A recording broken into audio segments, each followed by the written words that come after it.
Hello everyone, welcome back to my channel. Today we are going to discuss the second part of this chapter, political parties.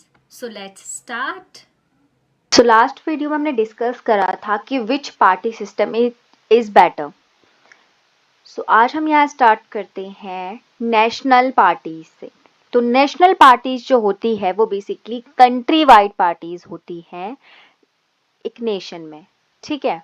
और national parties का basically क्या होता है, same policies और programmes और जो उनकी स्ट्रैटेजी होती है उस पर ही वो काम करती है। जैसे अगर बीजेपी एक तरीके से बात करेगी हिंदू राष्ट्र की, तो वो उसकी आइडियोलॉजी हुई जिस पे वो बिलीव करते हैं। अब उसके जो मेंबर्स बनेंगे जो इस आइडियोलॉजी पे बिलीव करते हैं वही होंगे। तो इसी तरीके से कोई भी पॉलिटिकल पार्टीज होती है तो डिफरेंट डिफरेंट स्टेट्स में वो अपनी कुछ पॉलिसीज, प्रोग्राम्स और स्ट्रैटेजीज के बेस पे काम करती है। और ये सारी पॉलिटिकल पार्टीज जो होती है वो रजिस्टर होती हैं इलेक्शन कमीशन से, चाहे वो स्टेट हो, स्टेट या लोकल पार्टीज हो या नेशनल पार्टीज हो, ठीक है। तो वहीं पे इलेक्शन कमीशन क्या करता है, जो बहुत जो बड़ी पार्टीज होती हैं या जो इस्टेब्लिश्ड पार्टीज होती है जिनका बेस बना हुआ होता है, उनको कुछ स्पेशल ट्रीटमेंट देती है। जिसमें से एक एग्जांपल हम कह सकते हैं कि उसको जो सिंबल प्रोवाइड करती है, ठीक है, और वो रिकॉग्नाइज्ड भी होती है by the election commission of India.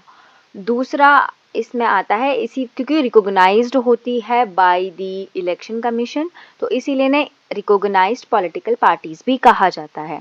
अब हम इसमें बात करते हैं बेसिकली कि क्राइटेरिया क्या है जिस बेस पे किसी पार्टी को पॉलिटिकल पार्टी या फिर हम कह सकते हैं स्टेट पार्टी कहा जाता है। सो उसमें कुछ क्राइटेरिया होता है जो फॉलो करना होता है, ठीक है। तो सबसे पहले ये आता है कि लेजिस्लेटिव, अगर कोई किसी पार्टी को स्टेट पार्टी बनना है तो उसको लेजिस्लेटिव असेंबली के जो इलेक्शन होंगे उसमें उसे टोटल जितने वोट्स हैं उसमें से 6% वोट्स जो है उस पर्टिकुलर पार्टी को मिलना चाहिए। और साथ ही साथ प्लस में 2 सीट्स वो लेजिस्लेटिव असेंबली में जीतना चाहिए। अगर ऐसा वो क्राइटेरिया फुलफिल कर लेता है तो वो पार्टी स्टेट पार्टी कहलाएगी। तो ये सब जो हम पढ़ रहे हैं बेसिकली इंडिया के टर्म में पढ़ रहे हैं, already we know about that, ठीक है। उसके बाद हम बात करते हैं नेशनल पार्टीज, ठीक है। तो नेशनल पार्टी की फुलफिल करने के लिए जो क्राइटेरिया होता है वो ये है कि 6% लोकसभा इलेक्शंस अगर हैं तो उसमें 6% होना चाहिए टोटल वोट्स का, ठीक है, प्लस 4 सीट्स होनी चाहिए। या फिर स्टेट लेजिस्लेटिव असेंबली के जो इलेक्शन है उसमें 4 स्टेट में 6% होना चाहिए टोटल वोट और 4 सीट होनी चाहिए वैलिड, वो जो है कंपलसरी ही है, ठीक है। उसके बाद आता है कुछ इंडिया में जो नेशनल पार्टीज हैं उनके नाम बताए हैं एज पर ECI यानी इलेक्शन कमीशन ऑफ इंडिया। हमारे वहाँ पे इंडिया में 6 नेशनल पार्टीज हैं, आप, बीजेपी, BSP, CPIM, INC और NPP। अब एक एक करके हम इनके बारे में पढ़ते हैं।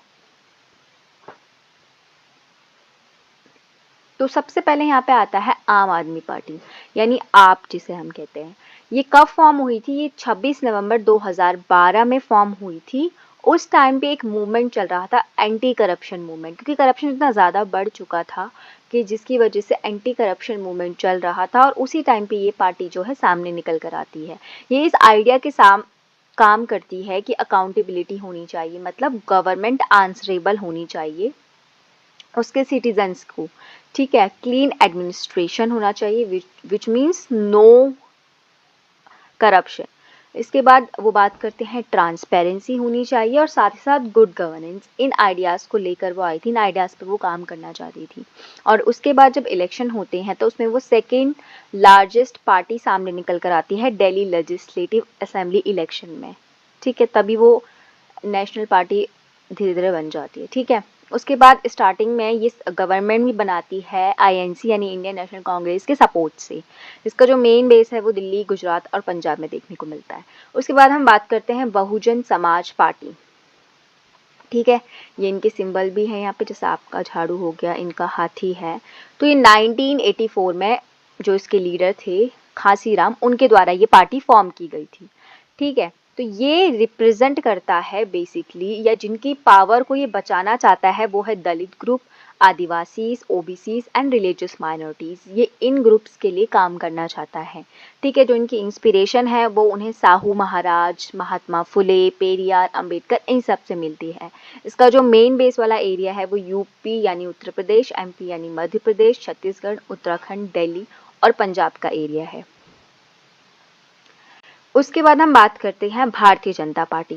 तो भारतीय जनता पार्टी ऐसे नहीं है कि नई पार्टी है, ये 1980 में भी एग्जिस्ट करती थी, बट उस टाइम पे इसका नाम भारतीय जनसंघ था। तो उसके बाद 1951 में जाके श्यामा प्रसाद मुखर्जी ने इसको दोबारा से एक तरीके से पार्टी को रिवाइव किया था।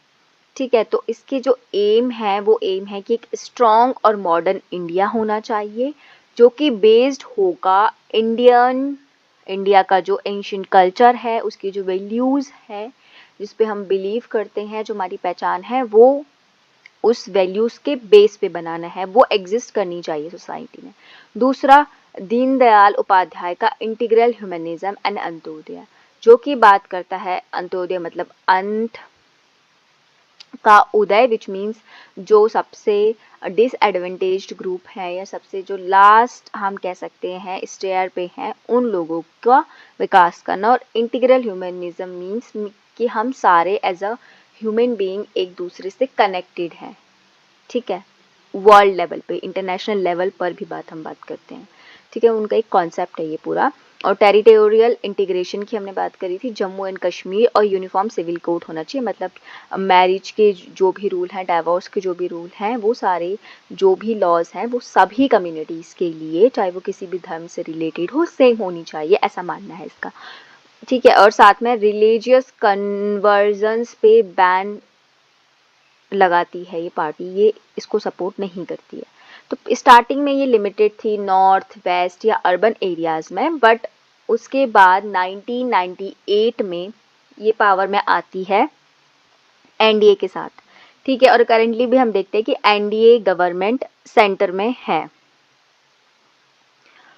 उसके बाद जो नेक्स्ट पार्टी है वो है communist party of India, Marxist, जो जिसे कि हम CPIM भी कहते हैं। अब जो ये CPIM है ये 1964 से एग्जिस्ट करती है, उस टाइम पे ये पार्टी बनी थी, और ये किन विचारधाराओं पे काम करती है ये जानना बहुत ज़रूरी हो जाता है। तो ये मार्क्सिज्म में बिलीव करती है, लेनिनिज्म में बिलीव करती है। मार्क्सिज्म लेनिनिज्म, मार्क्सिज्म जो है थ्योरी है जो बेसिकली बात करती है कि एक वर्कर क्लास है और एक जो है कैपिटलिस्ट क्लास है, बेसिकली वो बिजनेस करने वाले लोग हैं। अब जो एक कैपिटलिस्ट क्लास है या कैपिटलिज्म है, इसकी वजह से सोसाइटी में क्या है, गरीबी है, और वर्कर्स क्लास का एक तरीके से एक्सप्लॉयटेशन होता है। उनकी जो स्थिति इतनी ख़राब है वर्कर क्लास की, वो जस्ट उस मैन्स की वजह से, या हम कह सकते हैं उस कैपिटलिस्ट को फॉलो करने वाले लोगों की वजह से है। तो इसीलिए वो जो कि वर्कर क्लास है उनसे ये एक्सपेक्ट करते हैं कि रिवॉल्यूशन कर दे इसके अगेंस्ट, और स्टेट को अपने हाथ में ले ले, क्योंकि स्टेट को वही कैपिटलिस्ट क्लास के लोग एज अ टूल इस्तेमाल कर रहे हैं उनके एक्सप्लॉयटेशन के लिए। ठीक है, तो इसी को लेकर ये कहते हैं।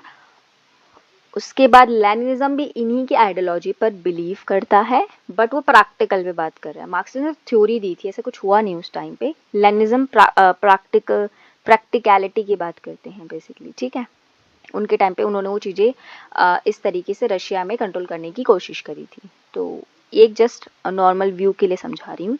ठीक है, उसके बाद सोशलिज्म इसी आइडिया पे बिलीव करता है कि जो समाज में चीज़ें हैं उन पे कलेक्टिव कंट्रोल होना चाहिए, कम्युनिटी का, किसी का पर्सनल कंट्रोल नहीं होना चाहिए, या गवर्नमेंट बहुत सारी चीज़ों पे कंट्रोल रखे। ठीक है, गवर्नमेंट हमको रिप्रेजेंट कर रही है उस केस में। ठीक है, सेकुलरिज्म ऑब्वियसली इस पे बिलीव करता है कि किसी स्टेट का कोई एक पर्टिकुलर रिलीजन नहीं होगा, स्टेट का कोई धर्म नहीं है, जो कि हमें क्या सिखाता है कि डिफरेंट बेस रिलीजियस टॉलरेंस कह सकते हैं हम। ठीक है, कि दूसरे धर्म के लोग भी एग्जिस्ट करते हैं एंड हमें उनके धर्म का रिस्पेक्ट करने चाहिए। फिर आता है डेमोक्रेसी। डेमोक्रेसी में पता है तो उसको ये सपोर्ट करते हैं। उसके बाद ये इंपीरियलिज्म हो गया, कम्युनलिज्म हो गया, उसको अपोज करते हैं उस आइडियोलॉजी को। ठीक है, उसके बाद आता है इनका जो स्ट्रॉन्ग सपोर्ट रहा वो बेसिकली वेस्ट बंगाल में, केरला में, त्रिपुरा में रहा, और उसमें भी particularly poor factory workers, farmers, agricultural labours के बीच में रहा, क्योंकि ये एक तो एक्सप्लॉइटेड क्लास है, डिसएडवांटेज ग्रुप ऑफ सोसाइटी है, दूसरा कम्युनिस्ट पार्टी है, विच मीन्स जो मार्क्सिस्ट की जो आइडियोलॉजी है उस पर बिलीव करती है कि वर्कर्स का एक्सप्लॉइटेशन, इस वजह से भी हम कह सकते हैं कि ये ग्रुप इनके साथ है। ठीक है, अब न्यू इकोनॉमिक पॉलिसीज़ को लेकर इनकी जो थिंकिंग है वो क्रिटिकल है, वो उसे सपोर्ट नहीं करेंगे या नहीं करते ये सोचकर कि इससे फैक्ट्री वर्कर्स जो हैं बेसिकली, या वर्कर्स हैं, या जो डिसएडवांटेज क्लास है बेसिकली, यही जो ग्रुप है यहाँ पे हमने डिस्कस किए, इनका एक्सप्लॉयटेशन और ज़्यादा बढ़ जाएगा एक कैपिटलिस्ट सोसाइटी में। ठीक है, तो ये 34 ईयर्स तक जो है वेस्ट बंगाल में पावर में भी रही थी। ठीक है, इसके बाद हम बात करते हैं नेक्स्ट इंडियन नेशनल कांग्रेस। तो इंडियन नेशनल कांग्रेस जो है वो 1885 में किसी अंग्रेज द्वारा स्थापित की गई, इस्टेब्लिश किया गया था। ह्यूम नाम था, HUME। ठीक है, अब उसके बाद पार्टी में कई सारे स्प्लिट्स भी हुए थे। ठीक है, पार्टी का बंटवारा हुआ था एक 1907 में, जिसे हम हिस्ट्री की बुक में पढ़ते हैं सूरत स्प्लिट, और एक 1969 में जिसमें इंदिरा गांधी वाली जो पार्टी थी, सिंडिकेट वाली पार्टी जो थी। सिंडिकेट जो है बेसिकली एक पावरफुल ग्रुप था कांग्रेस पार्टी के अंदर। ठीक है, तो वो कंट्रोल करना चाहते थे इंदिरा गांधी को, तो इंदिरा गांधी ने उनके कंट्रोल में नहीं आई तो वो स्प्लिट कर लेती है, उससे अलग हो जाती है। ठीक है, ये भी आप अपने पॉलिटिकल साइंस की बुक्स में पढ़ते हो। ठीक है, उसके बाद हमारा आता है कि इन्होंने ऑब्वियसली इंडियन पॉलिटिक्स में एक डोमिनेंट रोल निभाया है, चाहे वो नेशनल स्टेट पे हो, नेशनल लेवल पर हो, या फिर स्टेट लेवल पर, क्योंकि आफ्टर इंडिपेंडेंस हम जानते हैं कि 90s तक यही पावर में रही थी, मेनली स्टेट्स में भी और नेशनल लेवल पर भी। ठीक है, जब धीरे धीरे रीजनल या स्टेट पार्टीज का विकास होने लगा, वो एग्जिस्टेंस में आने लगी और अपनी जो है डिमांड रखने लगी, उसके बाद इसका बेस धीरे धीरे कम होना शुरू हो गया था। ठीक है, तो रूलिंग पार्टी रही 1977 तक, उसके बाद 1980 से 1989 तक। ठीक है, उसके बाद कोलिशन गवर्नमेंट वाला सिस्टम शुरू हो जाता है। ठीक है, इनका सपोर्ट बेसिकली 1989 में डिक्लाइन होना शुरू हो गया था। इनकी आइडियोलॉजी जो होती है, डिफरेंट आइडियोलॉजी होती है, उसमें से इनकी सेंट्रिस्ट आइडियोलॉजी है। साथ ही ये सेक्युलरिज्म पे बिलीव करते हैं, welfare of weaker sections and minorities की भी बात करते हैं। ये न्यू इकोनॉमिक पॉलिसीज़ को सपोर्ट करते हैं, बट विद ह्यूमन फेस, जिसमें कि ह्यूमैनिटी और इन सब चीज़ों का ध्यान रखा जाएगा, जिससे किसी का एक्सप्लॉयटेशन नहीं होगा। ठीक है, प्रॉफिट भी होगा। ठीक है, उसके बाद ये यूपीए के साथ इसने गवर्नमेंट बना रखी थी, ये उसके अलायंस का नाम है 2004 से 2014 तक। ठीक है, उसके बाद आता है हमारा important national people's party. National people's party जो है 2013 में PA संगमा द्वारा बनाई गई थी। अब ये जो मेजरली पार्टी है, ये नॉर्थ ईस्ट की पार्टी है।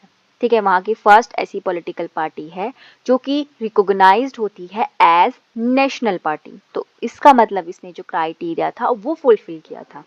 ठीक है, अब ये डाइवर्सिटी ऑफ द कंट्री में बिलीव करती है और रिकॉग्नाइज करती है कि डिफरेंट जो रीजन्स हैं, एरियाज हैं, उनके जो डेवलपमेंट के चैलेंजेस हैं वो डिफरेंट हैं, क्योंकि ये नॉर्थ ईस्ट की क्या है पार्टी है, तो इसलिए हम कह सकते हैं कि जैसे पहाड़ों की तरफ के जो डेवलपमेंट के चैलेंजेस होंगे वो डिफरेंट होंगे, वहीं पे एक प्लेन एरिया जो होगा, एक समतल भूमि है, वहाँ पे जो हमें डेवलपमेंट करना होगा वो डिफरेंट होगा, उसके चैलेंजेस डिफरेंट होंगे, ऑब्वियस है ये। ठीक है, तो इनकी जो कोर फिलॉसफी है जिस पे ये बिलीव करते हैं, एजुकेशन सबको मिलनी चाहिए, एम्प्लॉयमेंट सबको मिलना चाहिए, और सोसाइटी में जितने भी सेक्शन है उनका एम्पावरमेंट होना चाहिए। ठीक है, अब इन्होंने जो है मेघालय में अपनी गवर्नमेंट बनाई थी सबसे पहले, और बहुत से नॉर्थ ईस्टर्न स्टेट में जो है इनकी प्रेजेंस है।